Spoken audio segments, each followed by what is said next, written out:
Where the North has its honor and the South its chivalry, the Iron Islands has its strength. We call ourselves the Ironborn, and we are warriors feared throughout the Seven Kingdoms. Or so we used to be. Unlike their mainland cousins, the first men of the Iron Islands never bowed to the old gods. Theirs was the drowned god, who made the Ironborn to reave and sack and write their names in salt, steel, and song, that his enemy, the Storm God, could not wash away. We raised our kings from our own ranks, and used beaten foes as thralls to work our mines and farm our land. Or as salt wives, if a woman was pretty enough. Such was the old way, and while we followed it, we held sway wherever the waves were heard. When Aegon came demanding fealty, King Harren the Black ruled as far east as the Trident. Other kings like the Starks could kneel, but Harren was Ironborn, and the Ironborn must be beaten.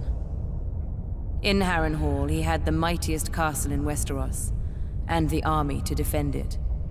But Aegon did not intend a siege. He mounted his dragon and roasted Harren and all his sons in their tower, and the Old Way with them. Because of Harren's defiance, Aegon pushed the Ironborn back to our islands and gave the Riverlands to the Tullys. But he did allow the Ironborn to choose who would lead them. House Greyjoy had always been one of the greatest houses of the Iron Islands. We trace our descent from the Age of Heroes and the legendary Grey King, who took a mermaid to wife and made war upon the Storm God for 1,000 years. Blessed by the Drowned God, the Grey King fought and slew Naga, the great sea dragon, and took her fire for his own. This history made our ancestor Vicon Greyjoy the natural choice to lead the Ironborn after Aegon's conquest. For 300 years, House Greyjoy ruled the Ironborn. We styled ourselves Lord of the Iron Islands, King of Salt and Rock, Son of the Sea Wind, Lord Reaper of Pyke. In truth, we were thralls. Our people still chanted, "What is dead may never die." But the Old Way had died.